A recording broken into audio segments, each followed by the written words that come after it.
Arratsalde on guztioi, ez zaituztet ikusten, uste dute Mariaren gonbidapena ez zaizuela asko gustatu kamara ipintzearena, baina bueno, saioan zearen nahi baduzue jarri, ederto horrela ikusten gara pizka bat gehiago aurpegiak. Egia da, nik partekatuko dudala aurkezpen bat, orduan ere niri igual ez nauzue, ni ez nauzue ikusuko pantailan, baina bueno. Vale, a ber, ia ondo doan hau.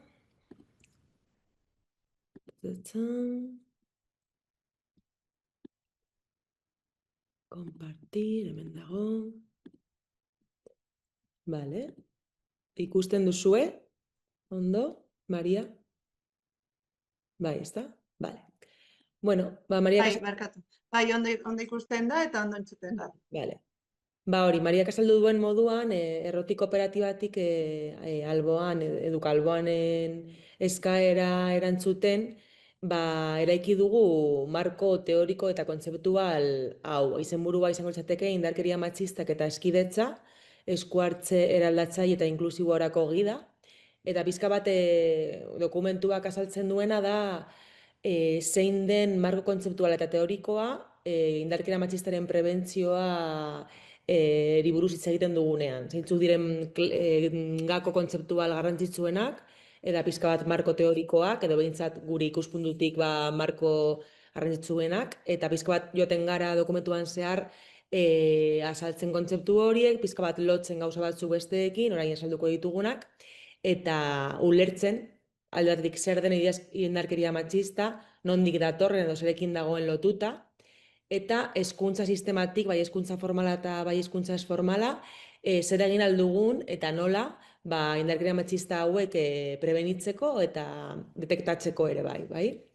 Orduan, hasiko gara...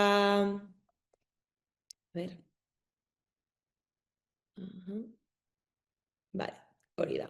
Indarkeria matxistak ulertzeko gako kontzeptualekin, eta lehenengo eta baina hasiko gara genero sistema kontzeptuarekin. Ez dakit hemen zaudetenok entzun duzuen kontzeptu hau zehatz mehatz, genero sistema, orain dela urte batzuk igual sexu genero sistemari buruz hitz egiten zen, gehiago.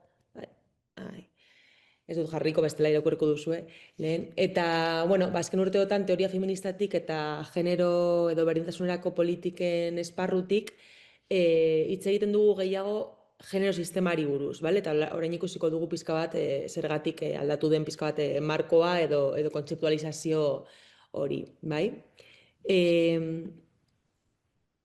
Vale. Ikusi dagoela mezu bat hortzatean. Bai, baina ni naiz, jende berria etorri delako. Markatu nahi du. Zer da genero sistema? Horre ikusi aldugu diapositiba horretan definizio bat, orokorra. Genero sistema eraikuntza sozial bitar eta jerarkiko bat da, hau da, lehenengo eta behin, lehenengo ezaugarri garrantzitsua da, eraikuntza sozial bat dela, hau da, sortutako sistema bat dela, bai? Hori garrantzitsua da. Eta zer egiten du sistema horrek, pertsonak, eta ez bakarrik pertsonak, errealitateak sailkatzen eta jerarkizatzen ditu, bai? Eta zeren arabera egiten du hori, sexua eta generoaren arabera. Guk pizka bat genero sistema azaltzeko, orain, ze hau etengabe eraldatzen doa, errealitatea, orduan, bueno, baliteke urte batzuk barru pizka bat hau azaltzeko modua aldatzea, baina momentu honetan, teoria feministan eta hori berdintasunerako politiken esparruan konsensu hau daukagu eta lau kontzeptu hauek erabili ditugu azaltzeko zer den hori, genero sistema, bai? Alde batetik sexu biologikoa, beste alde batetik genero adierazpena, genero identitatea eta sexu desioaren orientazioa, bai? Lau kontzeptu hauek, orain esalduko ditudanak poliki banan, osatzen dute sistema eta elkarren artean erlazionatzen dira eta osotasun bat osatzen dute. Ez dira elementu aislatuak edo bakoitzak bere funtzionamendua duena, baizik eta elkarrekin eragiten dute eta sortzen dute sistema hau, bai? Nire gustatzen zai batzuetan erabiltzea pertsonai batzuen identitateak eta historioak, pizka bat uste dute lagundu aldigutelako ulertzeko zer den kontzeptu bakoitza. Egia da orain gaudela horrela ez daukagula, ez gaudela presentzialki aurpegiak ikusten, orduan hitz egiteko pizkat zaila da, normalean galdetzen dutia ezagutzen dituzuen pertsona hauek, eta ia dakizuen zein den haien sexu biologikoa, haien genero identitatea, edo genero adierazpena, orduan, bueno, bani bakarrizketa batean egingo dut, nirekin bakarrik, pertsonei hauen bueno, aztertzea edo, bai? Hemen ditugun pertsonaiak, edo pertsonak dira, batzuk pizkat pertsonai ere badute, badaukagu hemendik Falete, hemen eskuinean dagoena, orain joaten ari zaizkit izenak. Hemen daukagu, ia baten batek lagundu aldidan, ezkerrean dagoen emakumearen izenarekin, politikaria dena, ezagutzen duzue, ez? Carla Antonelli deitzen da, bai? Gero erdian dagoena da aktore bat, behean dagoena ezkerrean da Conchita Wurst, Eurovisionen parte hartu zuen abeslari bat, erdian dagoen Samantha Hudson, eta eskuinean dagoen mutila edo gizona da Dani Marrero.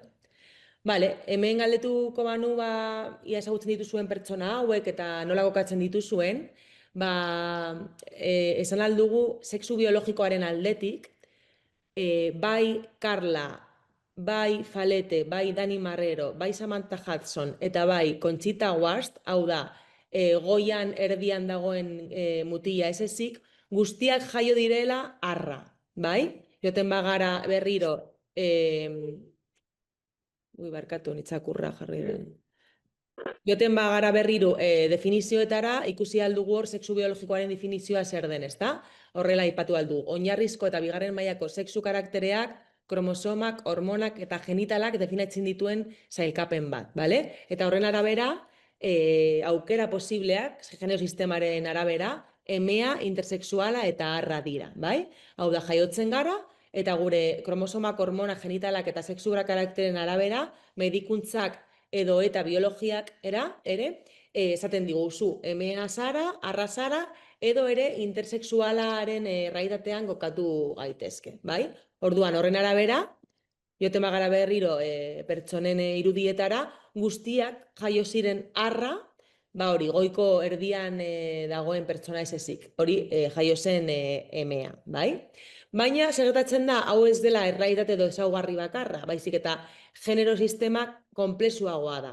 Eta zer gertatzen da, gero genero adierazpen bat dagoela. Hau da, nola adierazten gara gu bizitzan.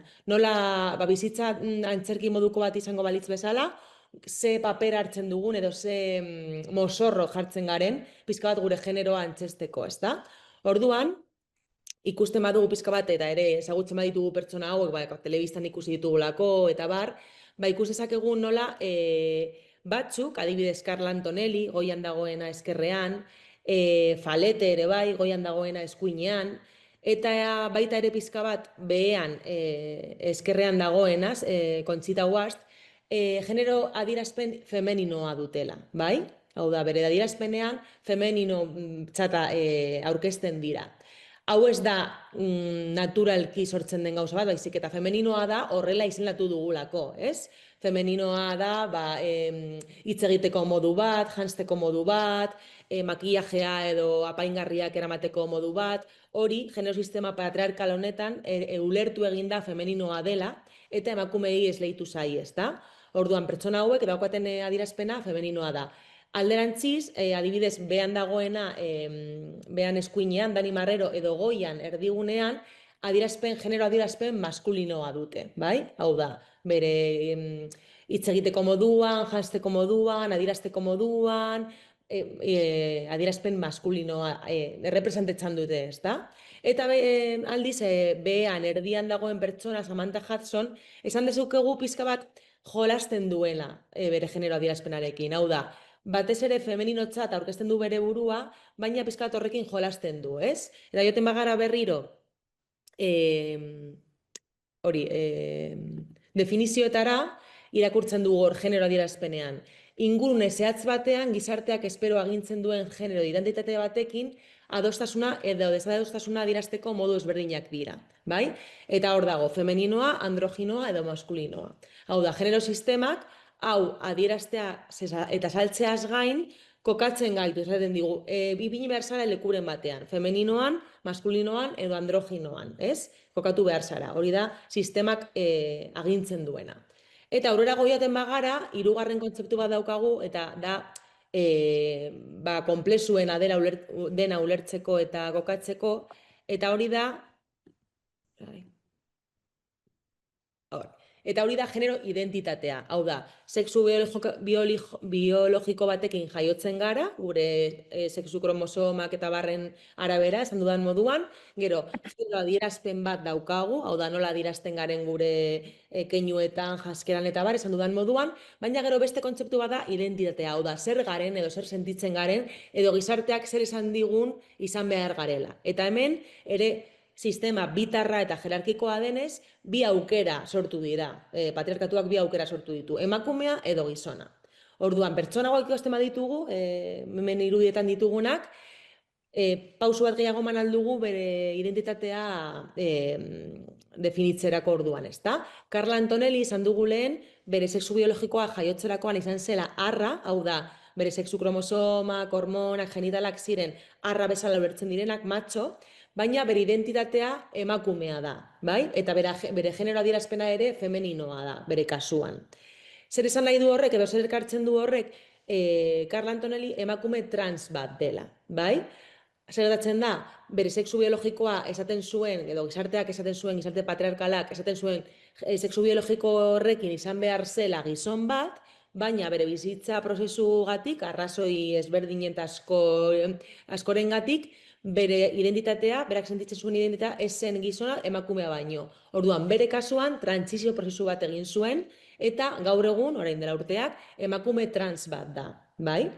Faleteren kasuan ordea, bera ere jaio zen arra, hau da, genitalak, hormonak, kromosomak, bere adierazpena ere bada femeninoa, baina aldiz, Falete bere identitatea esaten du dela gizona. Ez du trantsizio prozesu bat egin, eta naiz eta adierazpen femeninoa izan, bere identitatea da gizona, edo behintzat orain arte horrela aipatu du komunikabideetan. Egia da batzuetan, azkenengo, esan didatenez, azkenengo hilabeteetan edo telebistan agertu denean, ere adierazi duela bere identitatea ez zela ia gizona baizik eta ez bitarra edo ez binarioa. Eta hori beste aukera bat da, ezta? Ez da patriarkatuak kontutan izaten duen identitate bat, ze patriarkatuak esan dudan moduan binarioa eta jerarkikoa den sistema bat eraikitzen du, baina, klaro, errealitatea asko zanitzagoa denez, patriarkatua baino, badaude ere pertsonak ez direla identifikatzen ez emakume bezala, ez gizona bezala, bai? Orduan hori izango litzateke identitate ezbitar bat, edo, bueno, queer bezala ere ezagutzen dugun identitate bat, bai?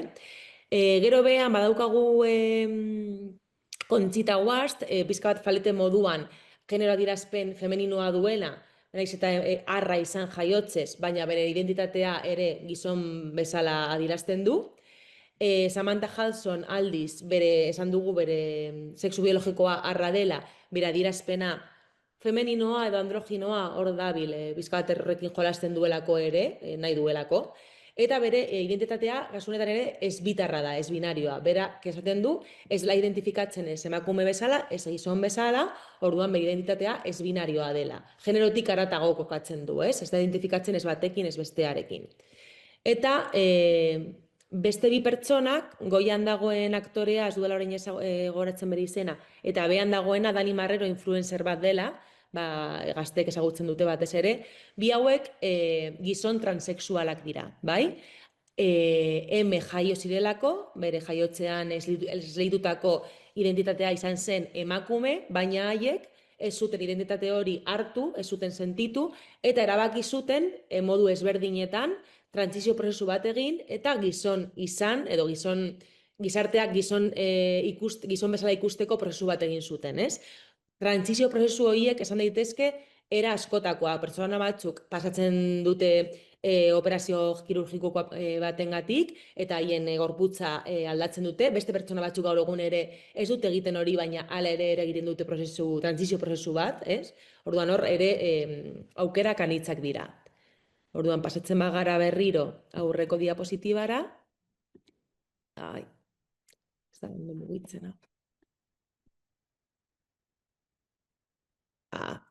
Ikusten dugu hor, genero identitatea kontzeptua dagoela, eta, bueno, pizka bat azaldu duana, ez da?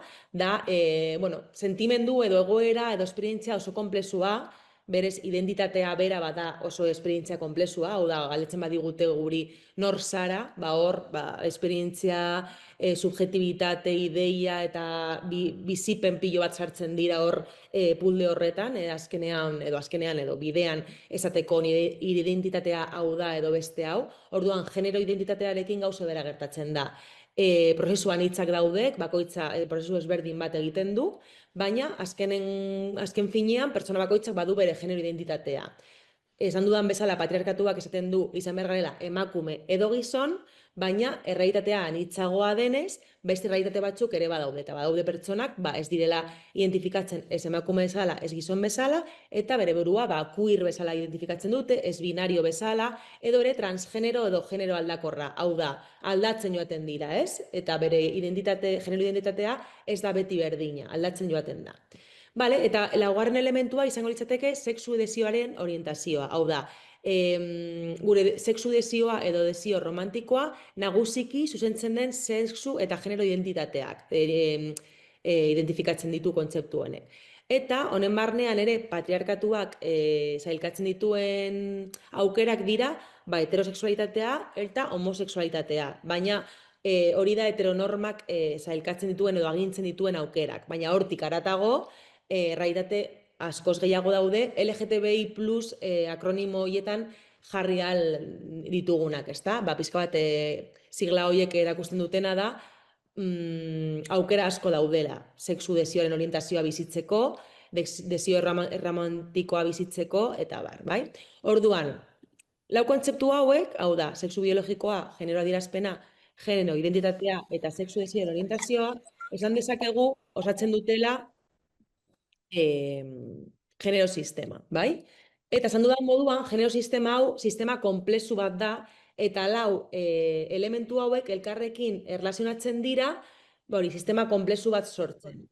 Eta segun eta ze leku daukagun, edo segun eta ze leku ematen diguten sistema honetan, gizarteak ematen diguten sistema honetan, privilegio gehiago du gutxiago izango ditugu, edo aukera gehiago du gutxiago. Eta horren arabera, hori zeren arabera izaten da, genero arauaren arabera, hori ikusten duzuena orain pantailan. Zer da genero araua?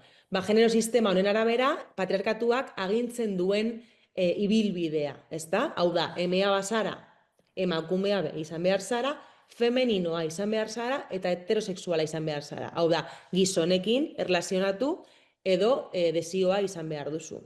Eta aldiz, arra jaio bazara, gizona izan behar zara, maskulinoa izan behar zara, adierazi behar zara maskulino bezala, sea lo que sea eso, ez dakigu oso ondo, baina patriarkatuak horrela asmatu eta horrela egiten du modu ezberdinetan orain ikusiko dugun bezala, hori etengabe erreproduzitzeko, adibidez indarkeria matxistarekin orain ikusiko dugun bezala, eta noski heterosexuala, gainera heterosexualitatea edo heteronorma maskulinotasunaren eraikuntzan oso arau zorrotza da. Ze gizonentzat oso arau zorrotza da esatea, ez ara izan behar emakume, ez ara izan behar femeninoa, eta ez ara izan behar homosexuala.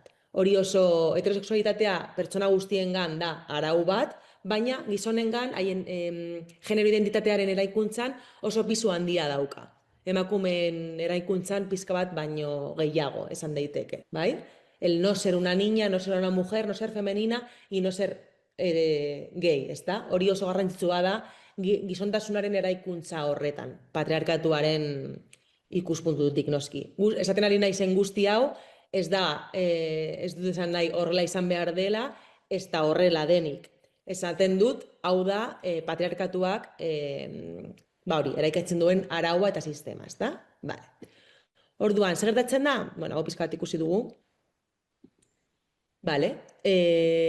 Genero sistema hau, esan dudan moduan, dikotomikoa eta jerarkikoa dela, hau da, egon behar zara leku batean edo bestean, eta ezin zara egon leku bietan aldi berean, eta ezin zara egon ez batan ez bestean. Hau da, kokatu behar zara. Patriarkatuak edo genero sistemak kokatzen zaitu eta derrigortzen zaitu hortan kokatzera, ez?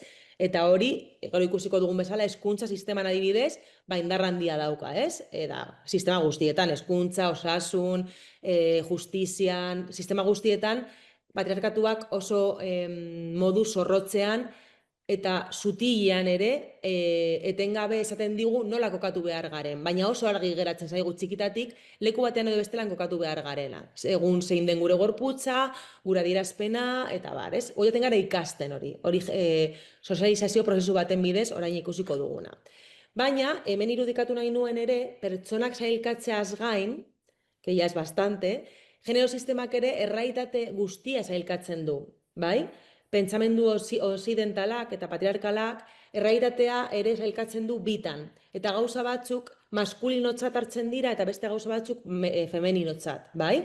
Horra adibidez ikusi ditugu bi zutabe, adibide gisa, eta ikusi aldugu zutaberen alde bat daude maskulinotzat hartzen diren erraitateak, eta gero bere kontrakoa, komilen artean, ez delako kontrakoa, baina horrela eraiki da gure pentsamendua, ez da? Hau da, badago erraitatearen alde bat dela produktiboa, eta bestea erreproduktiboa.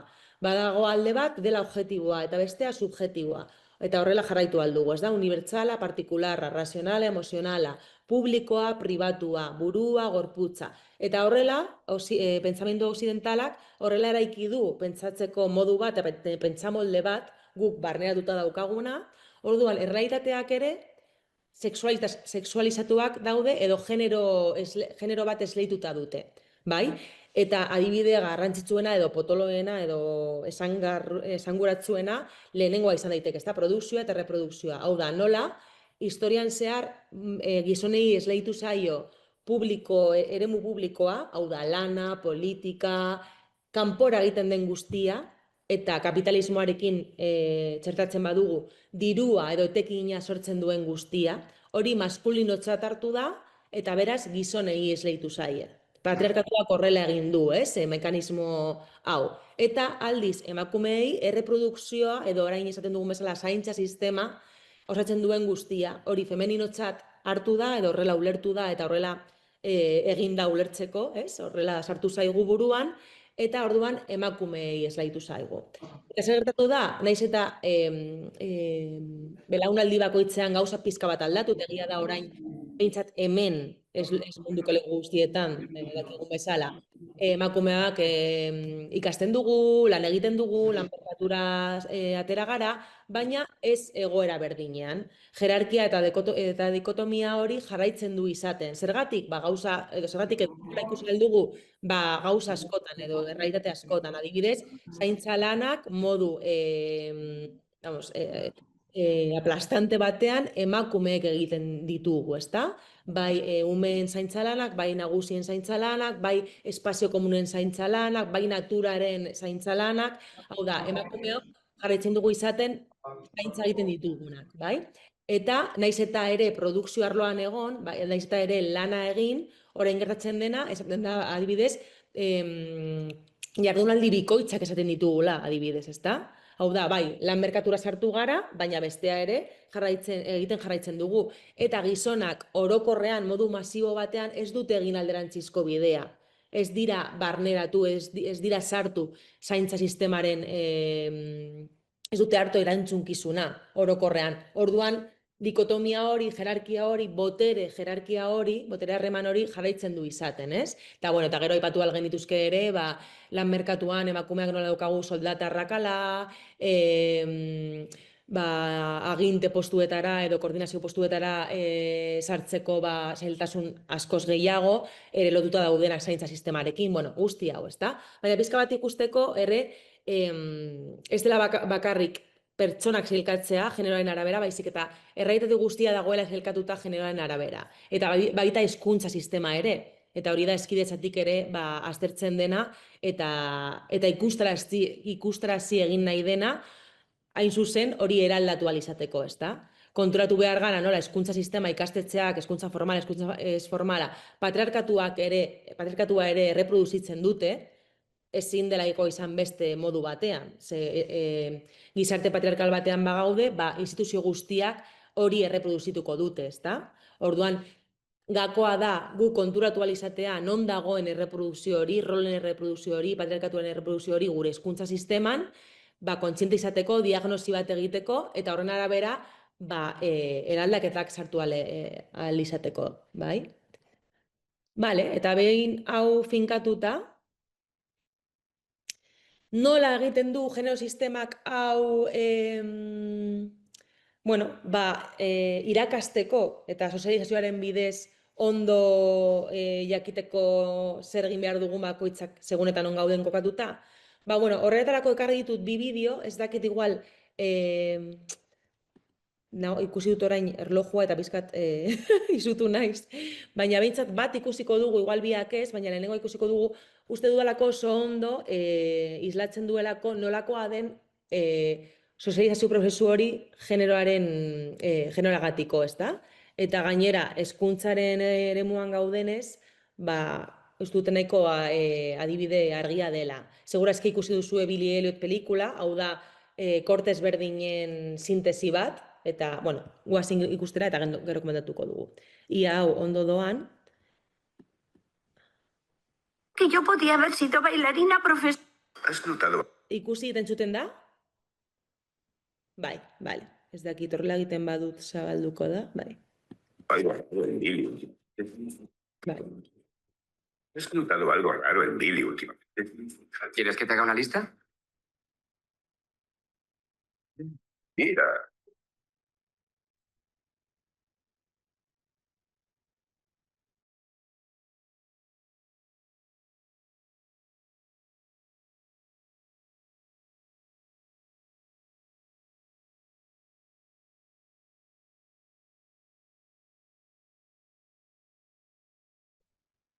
Moztu egiten da, Aida, eta ez da entzuten, hori da.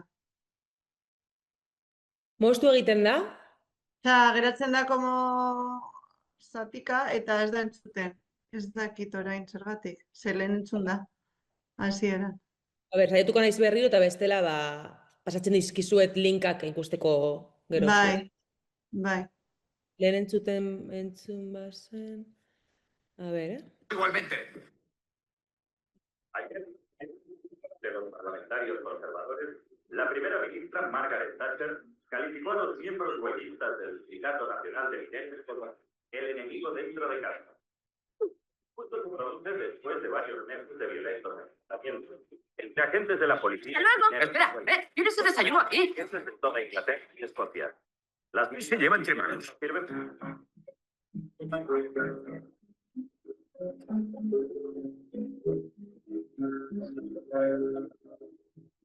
No, 2, 3 pan de puré, tan leve 1, 2, 3 y giro, tan leve 1, 2, 3 pan de puré, tan leve 1, 2, 3 pan de puré, tan leve 1, 2, 3 pan de puré, tan leve 1, 2, 3 pan de puré, tan leve 1, 2, 3 pan de puré, tan leve 1, 2, 3 pan de puré.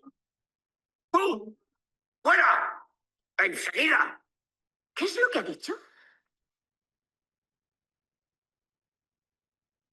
Por favor, señorita. Déjalo.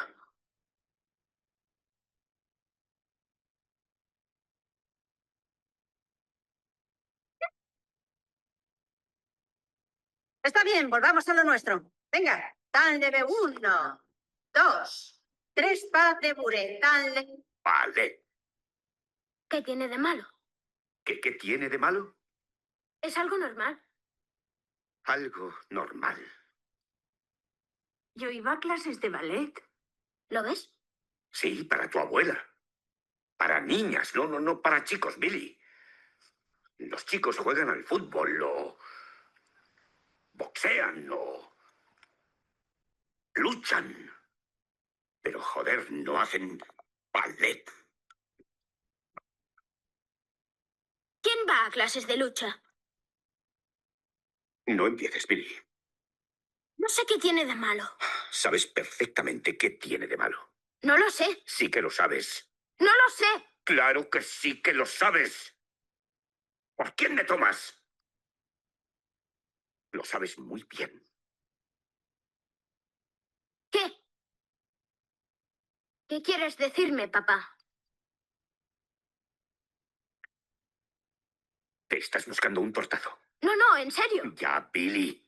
Billy. No son todos maricas, papá. Algunos bailarines son fuertes como los atletas. ¿Qué me dices de Wayne Sleep? Era un bailarín de ballet. Wayne Sleep. Sí. Escucha, hijo. A partir de ahora te vas a olvidar del puto ballet y también del boxeo de los cojones. Yo me parto el espinazo por esos 50 peniques y tú... No, a partir de ahora te vas a quedar aquí a cuidar de tu abuela, ¿entendido? Bien. Dijeron que yo podía haber sido bailarina profesional si hubiera seguido. ¿Quiere callarse? ¡Te odio! ¡Eres un cabronazo!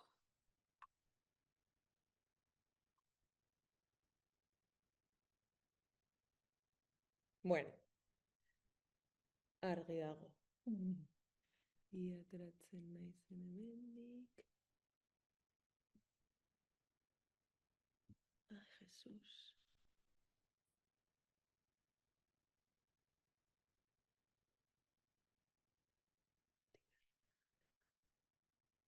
Noa.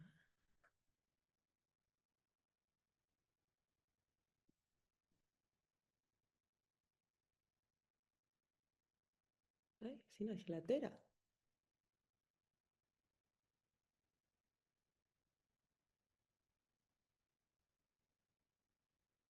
Orain.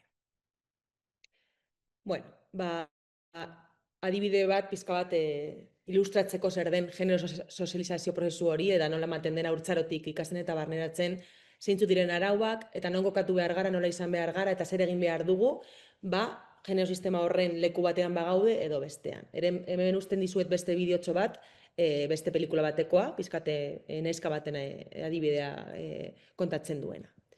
Vale, pizkat jarraitzeko aurrera, vale?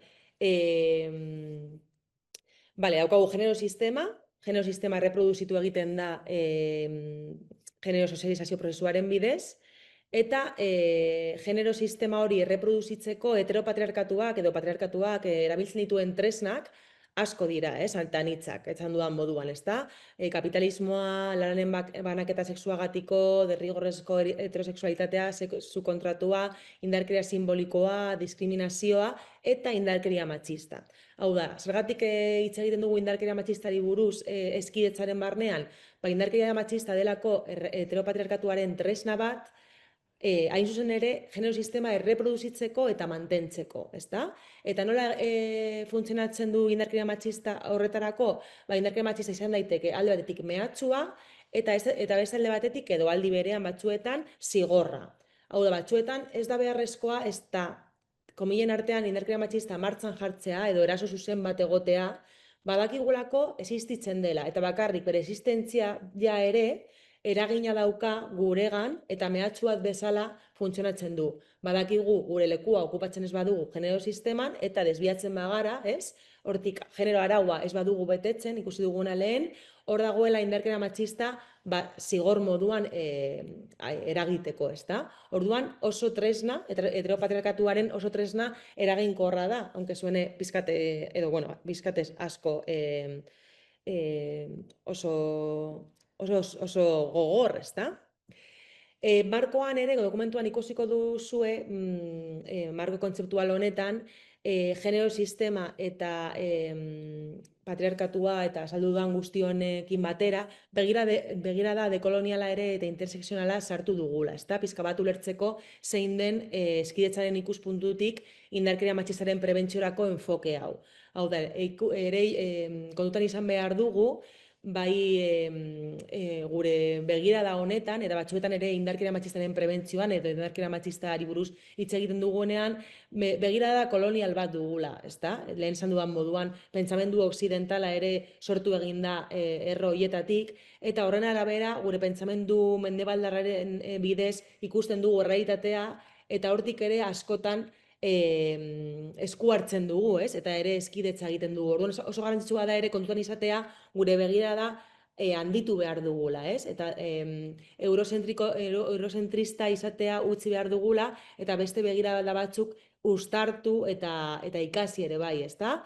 Feminismo dekolonialetik, feminismo beltzatik, indigenatik, araberretik, hor ausko hau ikasteko, ulertzeko ere, gure irraitatea ez dela bakarra eta beste ikuspuntu batzuetatik ere indarkeria matxista ere ulertu aldugula beste matiz batzuekin eta horretara ere hurbildu gaitezkela beste leku batzuetatik, ezta? Eta horrekin lotuta dago interseksionalitate kontzeptua, ezta? Suposatzen dut entzun duzueia zein den kontzeptu hau, Kimberly Crenshaw teorikoak asmatu zuen kontzeptua, ezta? Bera hasi zen orain dela hamarkada batzuk estatu batuetan ikasten edo ikertzen nola emakume beltzak, langileak, diskriminazio egoerak jasaten zituzten, eta ikertzen eta haiekin egoten eta haien kasuak aztertzen konturatu zen, haien diskriminazioa ez zela emakume izateagatik edo beltza izateagatik, baizik eta eta langilea, baizik eta 3 ezaugarri horiek elkarrekin errealitate berri eta konplexu bat osatzen zutela eta horrek diskriminazio egoera bat ekartzen zuela. Hau da, emakume zuriak, enpresa horietan edo errealitate horietan, eta gizon beltzak ez zituzten diskriminazio horiek jasaten, baina emakume beltzak bai. Orduan hasi zen ikertzen zergatik zen hau, eta interseksionalitate kontzeptua edo markoa asmatu zuen. Eta gero hori, eraldatuz joan da, eta beste ardatz batzuk ere sartu dira. Gaur egun ardatz pilo bat eta etengabe sartzen dira interseksionalitate matriz honetan, ezta? Hemen ikusi aldu hau deitzen dela matriz subordinación sumisión, ez? Dominación sumisión barkatu. Orduan, hori ikusi aldugu ardatz bakoitzean, segun eta non kokatzen garen, goiko muturrean kokatzen bagara, privilegio edo aukera gehiago ditugu gizartean, eta erdatzaren beheko aldean kokatzen bagara, aldiz, aukera gutxiago eta ere indarkeria gehiago jasotzeko posizio batean gaude, ezta? Eta hor, segun eta zein ardatza hartzen dugun ikertzeko, ardatz batzuetan pertsona bat egon daiteke goiko partean eta beste ardatz baten arabera beheko partean. Orduan hor, pertsona bakoitzaren errealitatea bakarra da, eta ere joan algara mugitzen. Ardatz batzuk aldatu aldira bizitzan zehar, beste batzuk ez, adibidez, adinaren ardatza aldatzen doa, ez? Eta gu, momentu batean, umea gara, gazteak, helduak, gero zaharrak, ez? Eta, igual, bizitzaren momentu batean gure adina ematen digu privilegio posizio bat gizartean, eta beste momentu batean aldiz ematen digu zapalkuntza espazio bat edo egoera bat. Orduan hor ulertu aldugu nola, egoera batzuetan privilegioak ditugu, ezaugarri batzuk izateagatik, eta beste egoera batzuetan aldiz, egoera hori aldatzen doa. Ez da, orduan oso interesgarria da, pizka bat pertsona edo errealitate desberdinen ezaugarriak ezagutzeko, eta horren arabera ere, indarkeria matxistaren prebentzioa ondo kokatzeko, ez? Ez da gauza bera jasatea indarkeria matxista, emakume zuria banaiz, gaztea edo heldua, heterosexuala eta ezgaitasun fizikorik gabe, adibidez, edo izaten banaiz emakume lodi bat, oso lodi bat, osasun mentaleko arazo batekin, o trastorno batekin, eta txiroa, adibidez, ezta? Hau da, ezaugarri edo ardatz guzti horien interakzioa edo txertaketa jartzen gaitu leku batean edo bestean, ez? Orduan, adi egon behar gara, errealitate horiek ez direlako berdinak pertsona guztiengan eta ez da emakume guztiengan, ez? Eta hori da interseksionalitateak horrela oso azkar esan da ekartzen duena. Horrekin batera, markoan ikusiko duguzue, irakurri ahal izango duzue indarkeria matxistaren kontzeptualizazio bat, ez? Pizka bat eskema hau jarraituz. indarkeria matxista izango izateke kontzeptu markoa edo baterki baten moduan irudikatzen badugu beste guztiak barne hartzen dituen kontzeptua, indarkeria matxista, eta gero horren barnean beste indarkeria kokatuko lirateke. Hau da, indarkeria matxista ulertzen dugu dela, genero araua apurtzen duten pertsona eta identitate guztiak jasan alduten indarkeria eta emakumeak emakume izateagatik. Bai? Hau da, indarkeria matxistaren biktimak izan daitezke, eta badira, emakumeak gainera ez dute zertan genero araua apurtu behar, bakarrik izateagatik edo jaiotzeagatik edo gizarteak horrela ikusteagatik emakume bezala, ja indarkeria matxistaren biktima izan daitezke edo izan gaitezke. Baina, indarkeria matxistaren barruan ere badaude genero araua apurtzen duten pertsona eta identitate guztiak. Hau da, pertsona LGTBI plus ere badira indarkeria matxistaren biktima edo izan daitezke. Eta hori da indarkeria matxistaren kontzeptu zabala. Gero hor barnean ikusi aldugu dagoela indarkeria sexista, eta hau da modu bat izendatzeko, ere izendatu aldugu emakumeen kontrako indarkeria bezala. Hau da, indarkeria matxistaren aterkiaren barnean, emakumeok jasaten dugun indarkeria konkretua indarkeria sexista deitzen da. Edo ere ditu aldugu emakumeen kontrako indarkeria matxista. Hori izateke berdina, sinonimoa. Bai? Gero hor badaukagu indarkeria LGTBI fobikoa, orain esan dudan bezala ere paraguas horretan, aterki horretan sartzen dena, eta hemen eskuinean ikusi alduzue genero indarkeria. Orain dela pare bat hamarkada edo pizka bat gutxiago, genero indarkeria zen gehien entzuten zen kontzeptua, ezta? Eta zergatik da hori, 2004ko lege organikoak bakarrik genero indarkerian jartzen zuelako fokoa, hau da, emakumeen kontrako indarkeria matxista den indarkeria, baina bikotea edo ez bikoteak, bikote horiak eragindakoa, bai? Orduan, lege horrek fokua jarri zuen indarkeria mota horretan zehatzean, bikoteak edo bikote horiak eragindakoa, bai? Eta horregatik, zabaldu zen kontzeptu moduan, eta urte batzuetan bakarrik esaten genuen genero indarkeria, violencia de género, ezta? Baina hori berez bakarrik da, entre comillas bakarrik, indarkeria mota bat, adierazpen bat, ezta? Indarkeria matxista esan dudan moduan, emakumeen kontra eta pertsona LGTBIen kontra izan daiteke, eta gero adierazpen pilo bat izan ditzake, hau da, fisikoa, psikologikoa, ekonomikoa, soziala eta bar, eta gero ere eragiten duen pertsonak ez da izaten bakarrik bikotea edo bikote hoia, baizik eta izan daiteke edonor. Hori da pizka bat kontzeptualizazioaren azalpena. Eta hori izango dituzue markoan, bakoitzaren definizio zehatza, bakoitzaren barruan ikusiko dituzue definizio konkretuak, hori daukazue pizka bat irakurtzeko markoa eskuratzen duzuenean. Gero, pizka bat zentratzen doa dokumentuak, jaisten doa, eta zehazten ditugu edo azpimarratzen ditugu haurtzaroan eta nerabezaroan ematen diren edo eman aldiren indarkeria matxista nagusiak, ezta? Hezkidetzaren arloan gaudenez eta indarkeria matxistaren prebentzioan, pizka bat azpimarratzen dugu zer den familia barruko indarkeria, sexu indarkeria, haurtzaroan eta nerabezaroan asko egoten dena, eta azken urteotan gero eta gehiago jakiten dugu, ezta? Hori ateratzen ari da kanpora, lehen esen jakiten, baina gertatzen zen, eta orain gero eta gehiago errealitate hori azaleratzen ari da, ezta? Nerabezaroan eta haurtzaroan jasaten den sexu indarkeria batez ere familia barruan. Gero, ziberindarkeriak, sare sozialetan ematen den indarkeria matxista, indarkeria matxistak hartu du bide bat, eta ez da mota berri bat, baizik eta indarkeria matxista adierazteko bide berriak, aurkitu dira, eta lenguai berriak eta modu berriak. Orduan hor, gazten errealitatean oso adierazgarria da, sare sozialetan ematen den indarkeria matxista, batez ere emakumeen kontra, estetikarekin eta gorputzarekin zerikusia duen guzti horrik, eta ere sexualitatearen, sexualizazioaren errealitatea, ezta? Da gero, kontrol indarkeria, hau da, genero indarkeria errealitate hori, bikotean ematen den indarkeria hori, baina gazteengan ematen dena, bikotearen esparru horretan, batez ere izaten da kontrol indarkeria. Hau da, mobila kontrolatzea, janskera kontrolatzea, ordutegiak, norekin zoaz, unibertsu guzti hori ere oso presente dago nerabezaroan eta gazterian ere. Eta gero ere aipatzen dugu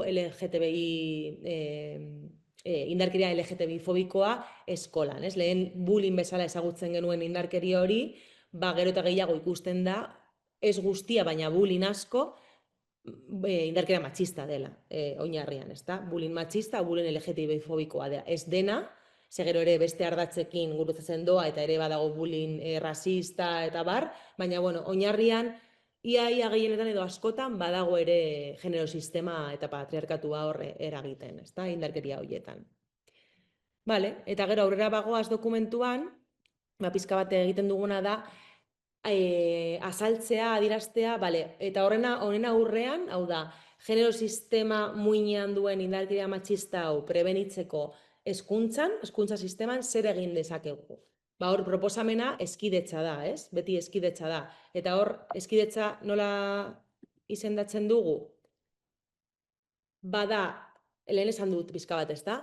Kontzientziara ekartzea nola hezkuntza sistemak erreproduzitzen dituen genero arauak eta genero sozializazioa ere eragiten duen. Orduan, adi egotea hori ikusteko, ze batzuetan, claro, esan dudan moduan, gaur egun formalean, hau da, legeetan, dokumentuetan, ofizialki berdintasuna daukagu, ezta? Orduan, berdintasun formala gutxi gora bera lortuta dago, ez guztiz, baina lortuta dago, baina gero berdintasun erreala ez dago lortuta, eta horregatik sortu zen kurrikulum ezkutua kontzeptua. Zer da kurrikulum ezkutua? Genero ezberdintasun horiek eta rol horiek eta hierarkia horiek hezkuntza sisteman nola erreproduzitzen diren ikusteko kontzeptu bat, ez? Eta kontzeptu horrek barneratzen ditu praktikak, mezuak eta jarrerak. Ez esplizituak direnak, hau da, pizka bat izkutuan daudenak, eta aztertu behar ditugunak konturatzeko, hau da, eta badakizue irakasleak zareten einean edo hezitzaileak, badakizue, azken urteotan ere horrekin asko lan egin delako, ez? Da pizka bat sakontasunera joatea, ikuspegi feminista txertatzea egiten dugun gauza guztietan eta ikustea, bale, ze irakasgaietan ze lenguai erabiltzen ari naiz, ze kontzeptu azaltzen ditut eta ze kontzeptu ez ditut azaltzen, espazioaren kokapena nolakoa da geletan, eta nork hartzen du hitza, nork hartzen du espazioa eta nork ez, edo harremanei buruz hitz egiten dudanean ze adibide motak jartzen ditut eta zeintzuk ez. Gazteekin edo nerabeekin edo umeekin hitz egiterakoan suposatzen dut haien identitatea bere gorputza ikusteagatik edo badakit horregon aldela konplexutasun handiago bat eta haiekin hitz egiten dut horri buruz, sexualitateari buruz, harremanei buruz, emozioei buruz, unibertsio hori barkatu badago presente hezkuntza sisteman edo bakarrik edukiak eta emaitzak lortzea. Guzti hori izango litzateke eta guzti hori eta gauza gehiago, ere espektatibak ikasleengan edo gazteengan, umeengan ditugun espektatiba ezberdinak edo bereiziak neska edo mutila badira, edo ez bitarra, edo ez binarioa, baina batez ere pentsamendu benario horretan, batzuetan konturatu gabe espektatiba ezberdinak ditugu, eta horren arabera orientazio ezberdinak egiten ditugu, eta orduan baldintzatzen ditugu umeak eta gazteak. Eta hain zuzen hezkidetzak ekartzen duena da, guazen hori aztertzera eta gero eta gehiago barneratzera kapaz izateko hori ez egiteko, ez? Ez baldintzatzeko umeak eta gazteak eta haien ibilbidea modu aske batean eraiki ahal izateko eta gu horretan lagundu ahal izateko, ezta? Genero baldintzapenik gabe. Hau, claro, bide oso luzea eta, bueno, luzea, behintzat sakona da, oso sartuta dagoelako genero sistema gure praktiketan, gure strukturetan, gure azalean, orduan, ariketa da, behin eta berriz, hori desera ikitzea. Eta horretarako, suposatzen dut ezagutzen duzuela, alboan daukan hezkidetzarako autodiagnosia erramienta oso interesgarria dela, horre lehenengo pausua egiten dugulako, ezta? Hau da, gure hezkuntza sisteman, gure ikastetxean, edo taldean, edo elkartean, non gaude momentu honetan, ez? Autodiagnosi bat egiten badugu, zer ikusi aldugu, zer behar dugu eraldatu edo aldatu. Orduan, diagnosi baten bidez ikusi alditugu zeintzu diren gure alde ahulagoak eta gure erronkak, eta horren arabera pizka bat jarri lanean, ez? Eta eraldatzen joan aspektu ezberdinak, lenguaia, estruktura, egiten ditugun jarduera motak, ez dakit mila gauza materialak, metodologiak, ebaluazioak. Azken finean hezkidetza da genero sistemaren evoluzioari edo inposizioari erantzun pedagogiko feminista bat ematea, ezta? Eta azken helburua beti da ikasleak, gazteak, umeak modu aske batean hasi ahal izatea, ezta? Eta guk horretan laguntzea, ez? Vale. Orduan, horretarako hezkidetzaren barnea, hezkidetzaren oso puntu garrantzitsu bat da, hain zuzen ere, indarkeria matxistaren prebentzioa, ez? Ze, genero sistema reproduzitzen dugun heinean, esan dugun bezala, indarkeria matxista da genero sistema reproduzitzeko tresna bat, patriarkatuaren tresna bat, orduan, hezkidetzaren bitartez ere helburu bat da hori prebenitzea, ez? Eta horretarako, gauza ezberdinak egin ditzakegu. Dokumentuan, publikazioan, proposatzen dugun prebentzioaren ikuspegia, ez da edozein ikuspegia, ez? Prebentzioa egin daiteke modu askotan, ez? Baina proposatzen dena da prebentzio ikuspegi ekologiko bat, positiboa eta proaktiboa eta intersekzionala, bale? Azaldu dugu ja pizka bat zer den intersekzionalitatea, hau da, kontutan izan behar du genero sistemaz aparte, beste ardatz guztiak nola eragiten ari diren gure gazteen taldeetan, hau da, sistema koloniala, presio estetikoa, eta guzti hori nola eragiten ari duen, eta orduan gure gazteak nola kokatzen dira, nola daude kokatuta, ze privilegio, ze aukera, ze diskriminazio bizitzen dituzte, horri ere erantzuteko. Eta gero, zergatik ekologikoa eta positiboa eta proaktiboa, ulertzen dugulako indarkeria matxista multikausala dela, bai? Osea, errealitate konplexua dela eta komunitate osoaren eskuartzea behar duela. Eta beste aldetik ere, batzuetan egin lerako indarkeria matxistaren prebentzio eseskoa edo pizka bat arriskutik enfokatuta, ezta? Hau ez da egin behar, hau indarkeria da, eta hori batzuetan beharrezkoa da, baina askoz ere eraginkorragoa da, eta batez ere umeekin eta gazteekin, erabekin lan egiten dugunean, eredu positiboak aurkeztea. Bale, hau ez da egiten, hau indarkeria da, hau diskriminazioa da, baina orduan zer? Zein da eskaintzen dugun eredua?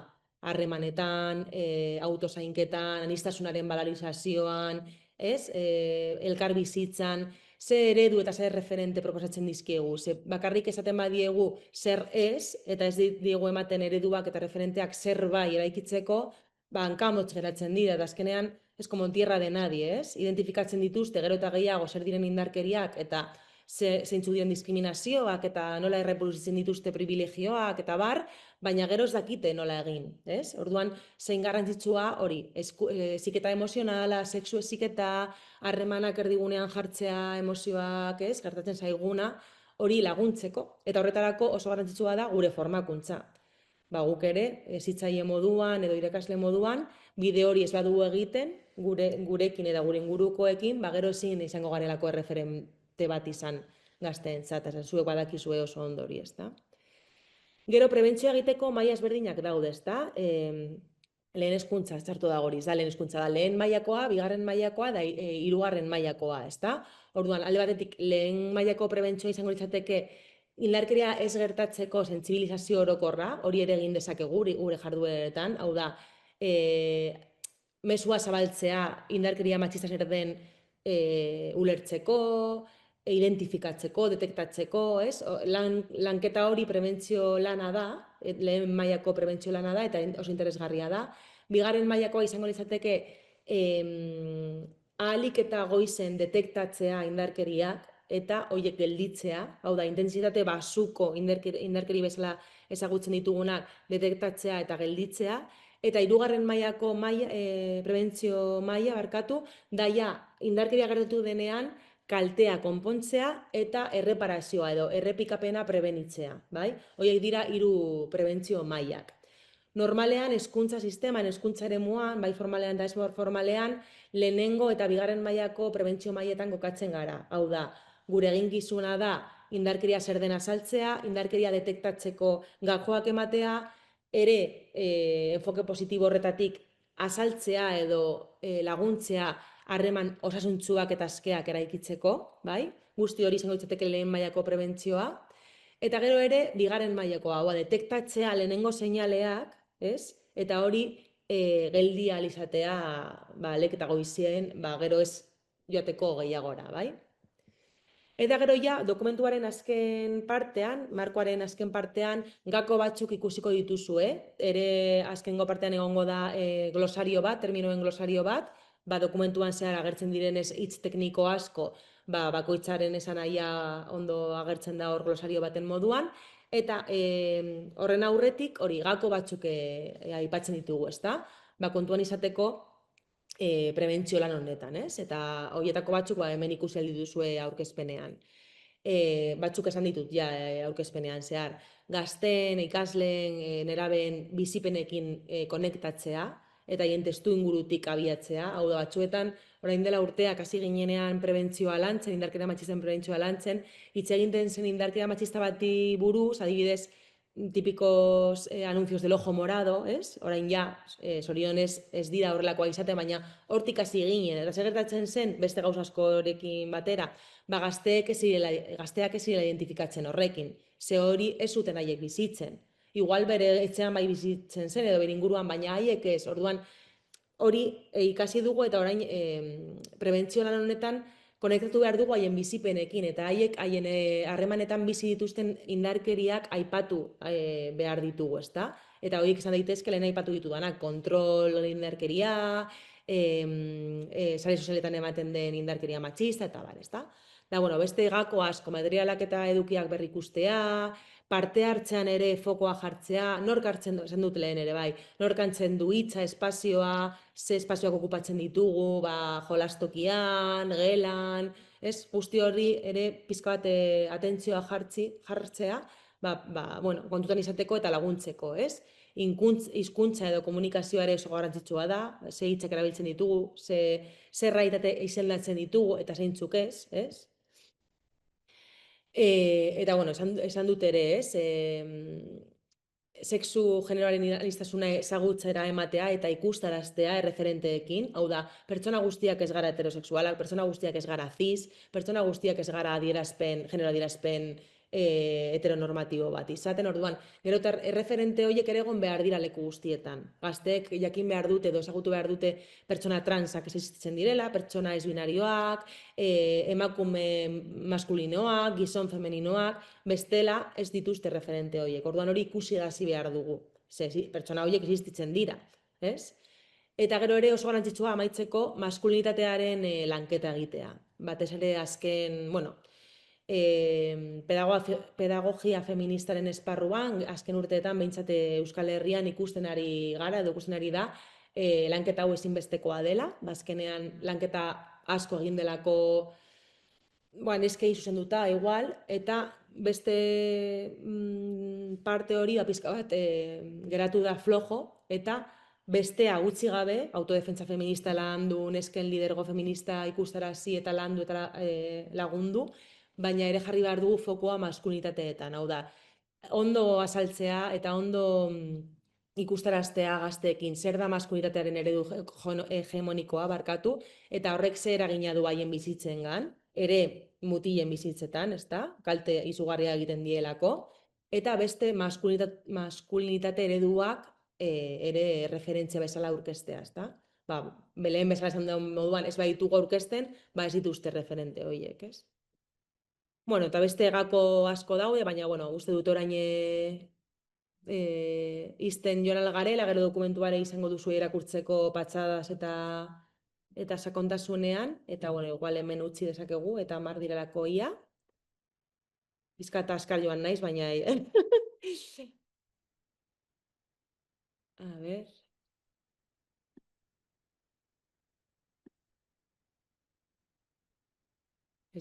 Beitu, justo, dago eskerrik asko, mila esker, aurkezpenagatik, dago justo iratik esaten amaitu dutela beste taldean.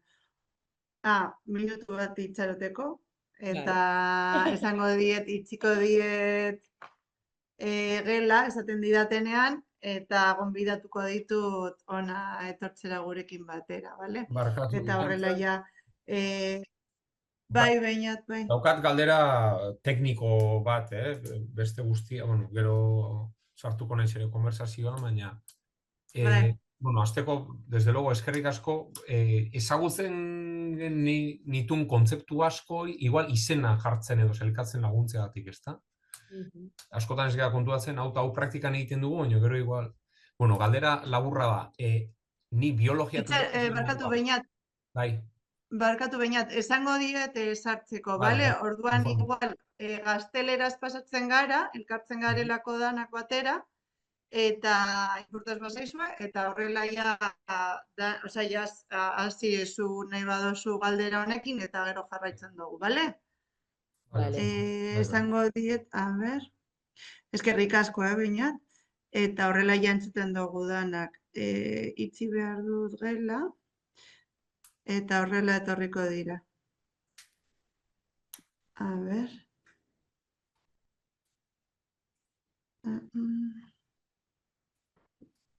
Ya está, ¿no? Yo creo que ya estáis entrando las del otro grupo, si lo he hecho bien y no os he echado. Eso es. Vale, estábamos... bueno, gracias a las dos, gracias a Aida y gracias a Esther. Y para las que estabais en el otro grupo, justo habíamos terminado y estaba Beñat que había pedido la palabra. Entonces le he dicho que esperase y que ya compartiésemos la pregunta, ¿vale? Lo que vamos a hacer es, les hemos pedido al grupo de euskera que hagamos este ratito en castellano y así podemos compartir todas, ¿vale? Así que es que ricasco. Una pregunta muy breve y técnica. Como profesor de biología, cuando hablamos de sexo biológico, yo al dar clases, usar los términos macho, hembra en cuanto a órganos reproductivos, etcétera, ¿eso está bien o debería omitir esos términos? Yo entiendo que es correcto. Por si acaso, Siempre digo, que se no sé, contextualice que no lo meta que la pata. Sí, estamos mujer, explicando. hombre, eso desde luego lo tengo aparcado desde hace tiempo, pero ya, joder, macho, hembra, digo, por si acaso voy a preguntar. Vale. A ver, según lo que nosotras trabajamos, aún o no hay ningún concepto, igual alguna de las que estáis aquí tenéis alguna otra información más, pero no hay algún concepto que se haya acuñado, digamos, para referirnos al sexo biológico sin entrar en la construcción de género. Entonces, hasta el momento, para referirnos al sexo biológico al nacer, es decir, a lo que decíamos antes, ¿no? Cromosomas, hormonas, genitales, caracteres sexuales, primarios, secundarios, todo esto, nosotras decimos hembra o macho. Para un poco, para entendernos, digamos, cuando explicamos luego lo que he dicho, ¿no? El género, ahora me lío, expresión de género, identidad de género, sexo, para diferenciar. Nosotras sí que lo usamos. Vale, es que ricasco. Luego ya desde la biología, claro, no sé, ahí tendréis como otras conceptualizaciones que no sé si chocan o... Gracias. Es que ricasco. Yo iba a aprovechar para comenzar este rato de preguntas mientras vais, si tenéis fenomenal, le dais otra vuelta más, mientras, y si no, vais pensando alguna, para hacer un momento publicitario, ¿vale? Porque os decía al inicio, ¿no? que en este proyecto tenemos como alguna otra actividad en la que estamos trabajando mano a mano también con Erotic.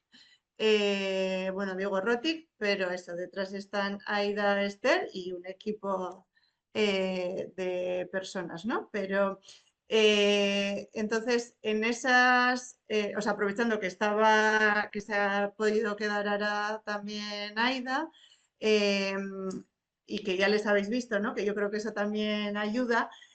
Comentaros que, que estamos en una de las actividades que vamos a proponeros a las profesoras una invitación específica, ¿vale? Y se trata de, yo digo oportunidad, está también la posibilidad de participar en el GYM, ¿vale? El GYM es un grupo dirigido a profesoras que el objetivo que tiene es adquirir capacidades para la incidencia, ¿vale? Y herramientas para analizar, o sea, pues para poder analizar igual la realidad de la coeducación desde una mirada más política. ¿Y por qué esto aquí y ahora? Pues porque con Errotic estamos haciendo también el análisis, bueno, están haciendo ellas un análisis de planes de coeducación a nivel estatal y entre ellas también se está analizando el segundo plan de Euskadi y la propuesta es que cuando salga el tercer plan podamos tener un grupito que haya reflexionado sobre este tema y que pueda hacer también, escuchemos la voz y pueda hacer aportes. Y lo dirigimos especialmente a mujeres porque en el proyecto también queríamos, bueno, primero dar seguimiento a un proceso que ya iniciamos, ¿no? Con incidencia en fases anteriores, ¿no? de nuestro trabajo en Esquietza, en coeducación. Pero además eso, porque creemos que es importante, ¿no? Que como mujeres vayamos encontrando otros espacios y adquiriendo esas habilidades y capacidades, ¿no? Para entrar a nivel político por nosotras y por el alumnado también, ¿no? O sea, yo creo que en esta fase tiene como, o para mí, tal y como veo yo este proceso, para las profesoras tiene como un doble razón de ser, ¿no? El poder participar como nosotras y sentirnos parte a nivel político, porque ya dentro del cole lo sois, ¿no? Pero bueno, poder dar un paso más. Y luego por el ejemplo que dais al alumnado también, gracias a un proceso como este, ¿no?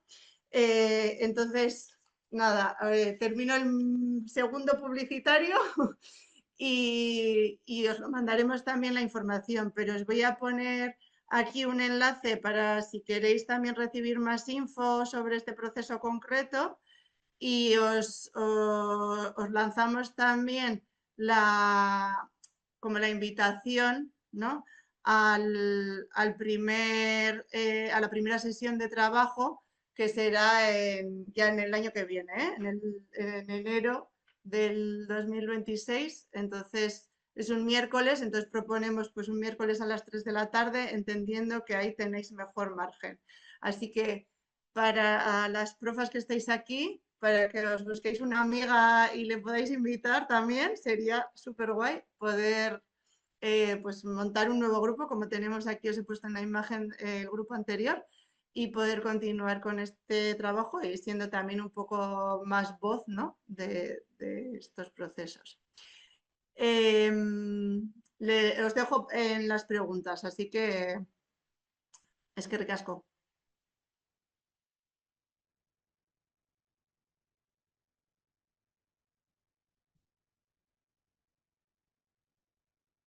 Podéis abrir micro si queréis. Y os pongo por aquí el enlace que os decía, que simplemente es dar vuestros datos del nombre y apellidos, vamos, por saber.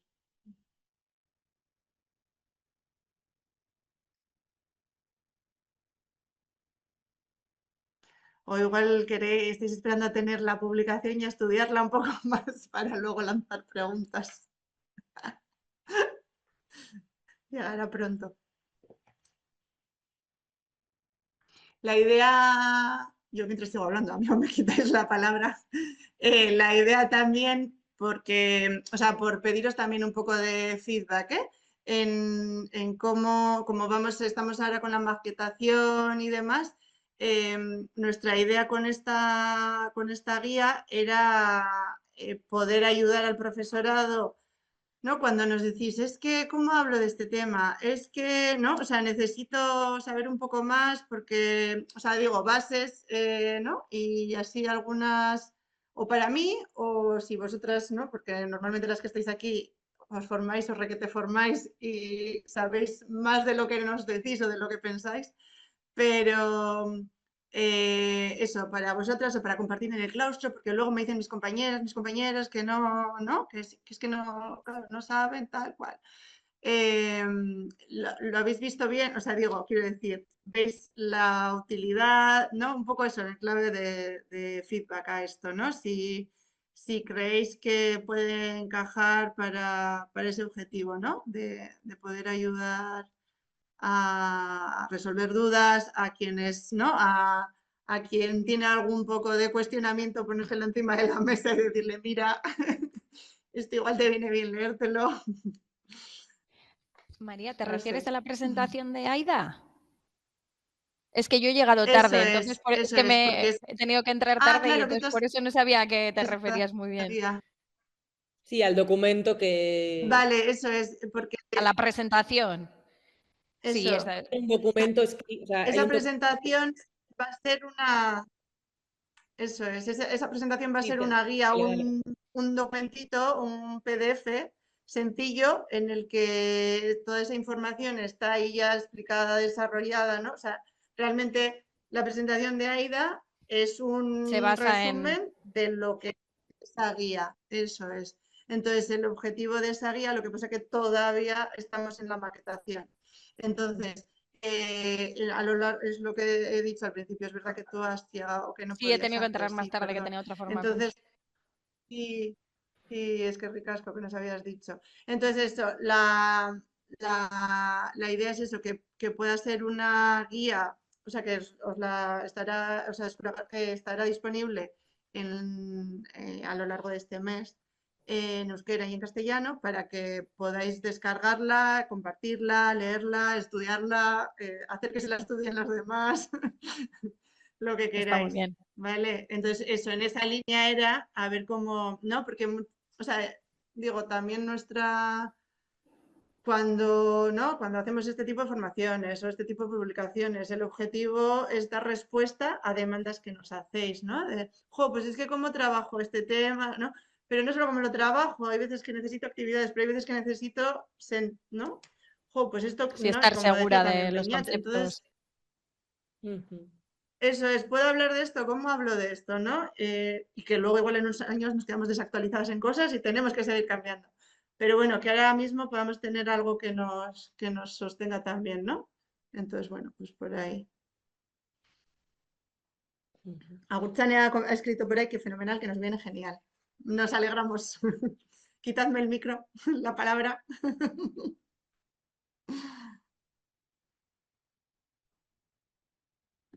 Bueno, y si Igual no, podemos que también cerrar, ¿eh? lo tengan a la mano, ¿no? Y se pueda leer, también ahí igual surgen, no sé. Claro. Sí, o sea, yo creo que es eso, que o sea, está guay, ha sido mucha info, pero está guay. Eh, Así que no sé si queréis algo más o si quieres tú, Aida, aprovechar. Yo mi momento publicitario ya lo he hecho. Así No, que si a ver, quieres... yo qué diría, o sea, eso que espero no haber ido muy rápido porque voy a explicar muchas cosas y al final a veces como que te aturullas y me voy a explicar cuatro, pero bueno, como luego lo vais a tener para poder leerlo detenidamente, yo creo que lo más interesante es que, bueno, es mi punto de vista, ¿eh? Tener el documento como un documento de consulta, ¿no? Que igual, obviamente, nos lo podemos leer entero y tal, pero luego como al que acudir y decir, vale, este concepto en concreto, ¿qué significaba? O, ¿no? ¿Cómo puedo referirme a esta realidad? O tengo un caso de un alumno, un alumne que tiene esta realidad, pues me lo vuelvo a refrescar a ver dónde se coloca, ¿no? Yo creo que por ahí pues, es un documento bastante útil. Para situar también los tipos de violencia a nivel de conceptos, la interseccionalidad, como el enfoque, ¿no? Desde donde miramos el tema de la violencia machista y de su prevención. O sea, porque no es un documento de herramientas prácticas, aunque luego al final sí que tiene un listado, ¿no? Como decía en la última parte de claves, ¿no? De cosas importantes que podemos tener en cuenta para trabajar la prevención. Pero sobre todo el punto fuerte que tiene es eso, como el marco conceptual, ¿no? Que es lo que tiene el marco teórico y conceptual. Pues, ¿qué es esto? Esto luego viene esto, la violencia se basa en ese concepto, es un poco como una base para tener eso claro.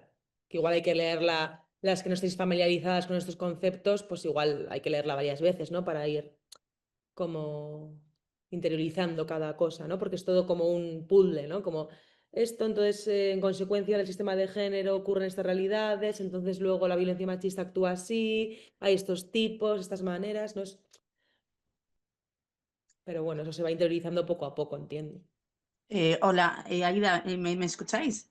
Sí, Ahí ando, Sí. sí. Vale, mira, yo agradecerte porque el marco, tal y como lo has explicado, estaba en el grupo de euskera y la verdad que lo has hecho súper bien. O sea, creo que está muy claro. Me imagino que la guía lo tenéis súper bien, pues eso, como estás diciendo, ¿no? Con un discurso que no son apartados estancos, sino que todo está como relacionado y de alguna forma que nos pueda servir para ese profesorado que parte un poco, que tiene ganas de trabajar estos temas, pero que les falta esa base, pues que lo tengan ahí, ¿no? Al lado. Porque a veces proponemos formaciones y tal, no tenemos, estamos todos como en mil historias metidos y a veces una guía de estas pues siempre ayuda, ¿no?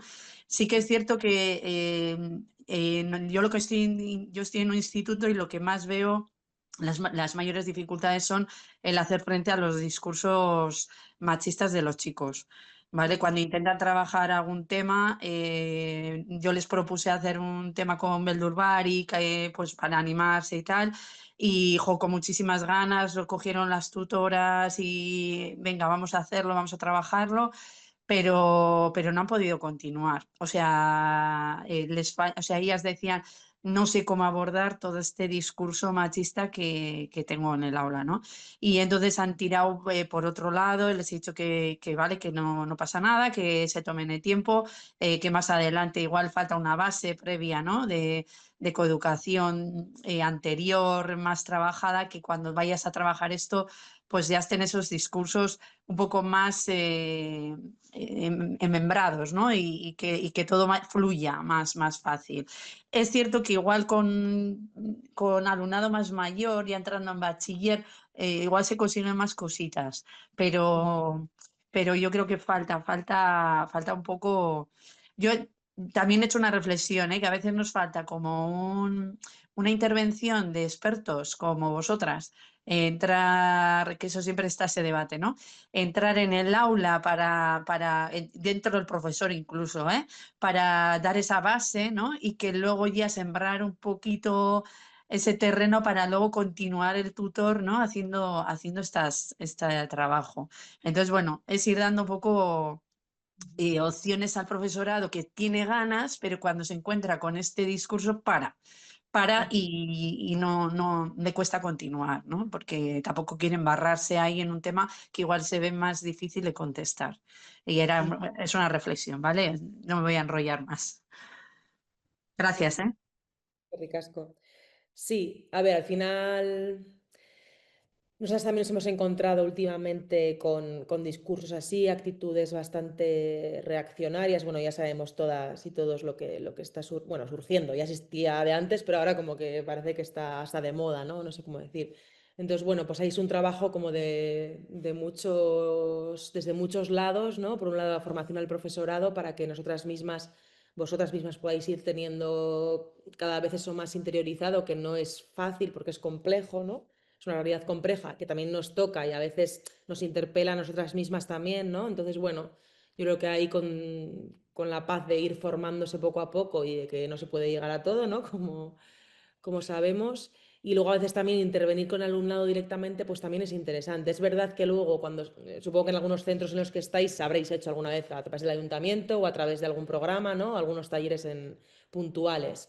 Luego suele pasar, pues que al final cuando entramos, pues profesionales de este tema, a un aula y como mucho, pues, no sé, lo más que puedes hacer son 2 talleres en cada clase o 3 o si hay mucha suerte, pues claro, se queda como muy puntual, sí, muy una isla y aparte como viene alguien externo que no tiene legitimidad, digamos, para ese alumnado, que a veces pues dice, esta ya ven, esta controlarme la chapa de siempre, de género, de no sé qué, ¿no? Están un poco cansadas y cansados de eso. Entonces, bueno, resumiendo un poco, yo creo que hay diferentes vías de atajar, que yo creo que todas tienen que ir como Chertatu, ¿no? Tanto la formación del profesorado, como intervenir en las aulas, como ir haciendo un trabajo más de lo que os decía antes, ¿no? De analizar a través de las herramientas de la coeducación, ¿no? Cómo estamos a través de la estructura del sistema educativo reproduciendo también el sistema de género, ¿no? Y a veces igual se trata, pues, en un curso hacer un análisis del lenguaje que usamos, por ejemplo, ¿no? Y ahí poco a poco se va transformando pues cada vez más el sistema y poco a poco también eso lo vamos transmitiendo, ¿no? Entonces, bueno, pues yo creo que hay como muchos caminos de ir haciendo ese trabajo. Decís que ya estáis en ellos. Con el diagnóstico. Eso es. Y en el diagnóstico, pues claro, pues desde ahí se puede hacer un análisis del lenguaje o una formación o intervención directa. Y ya por terminar, que se me están mezclando todas las ideas, lo que sí que vemos que está funcionando mucho mejor es entrar en el aula con estos temas con metodologías vivenciales, ¿no? Porque están muy cansadas ya de que se las repita como el mismo rollo, incluso reaccionan ya, ¿no? Del género, sí, tal. Entonces, como en esas edades todavía es más importante como lo vivencial, lo sensorial, pues entrar con metodologías de teatro, de expresión, y eso sí que cuaja más incluso también con los chicos.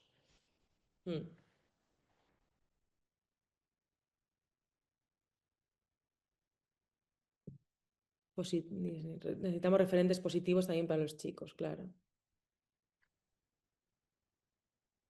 Eso es. Tenemos también más adelante la sesión de masculinidades que va, o sea, digo que la idea es poder trabajar un poco, de hecho se acaba de ir Miguel Ángel. Miguel Ángel es ponente en la sesión de castellano, en euskera estarán desde Iruki La Rosa. Así que ahí también compartiremos y aprovecharemos un nuevo espacio publicitario para compartir también, ¿no? la importancia de formar a los profesores en este caso, ¿no? Y a que vivan también su proceso de construcción de la masculinidad. Entonces, bueno, eso también en esa línea, ¿no? De lo que estaba diciendo ahora Gurtzane, que completaba Aida, ¿no? Y que todas asentís, esa idea, ¿no? Como de montar todo el puzzle. Yo creo que quienes estamos aquí tenemos claro que eso, una clase suelta, ¿no? Un taller suelto, pues no, o sea, sí puede ayudar en momentos concretos cuando en una clase pasa algo, ¿no? Y hay que resolver eso, pero además es que es todo un proceso, porque esto es educación y la educación es un proceso y lo sabéis desde siempre. Entonces, con Esquideza, con educación nos pasa lo mismo. Y entonces, en ese puzzle, pues es importante que hagamos un diagnóstico y que miremos al centro. Es importante a veces hacer cosas más puntuales porque ayudan en casos concretos, pero es importante que nos formemos y que nos sintamos seguras porque somos el ejemplo, sois el ejemplo día a día. Y si vosotras no tenéis claro, pues entonces luego no podemos justificar, ¿no? La necesidad de esto. Ayer comentábamos, ¿no? La importancia desde una educación inicial, ¿no? En los grados de educación infantil, de educación primaria, en el CAP, ¿no? Que ahora no es CAP, bueno, en el curso de yo voy a mí, pero que ahora es máster eso de es, profesorado eso de es el secundaria. máster. Por eso, o sea, digo que si en esos espacios tampoco formamos al profesorado, pues es que es muy difícil, ¿no? Digo, al final tenemos que montar toda la propuesta de una manera integral para que vayamos transformando. Y por supuesto que una profa sola y un profe solo, una persona sola educando hace un montón, porque hacéis un montón, pero eso es, ¿no? Si conseguimos montar piezas y juntarnos, pues vamos transformando mucho más, ¿no? Así que es que ricasco. No sé si queréis compartir algo más. Si no, pues gracias a todas por participar hoy, por estar con nosotras hoy y compartir este espacio. Nos veremos, os enviaré el correo con las conexiones para la semana que viene y aprovecharé también pues para añadir los momentos publicitarios de esta, ¿no? Y bueno, y compartir que próximamente tendremos también la publicación. y nos vemos el martes y el miércoles. Así que es que ricasco. Ricas para todas.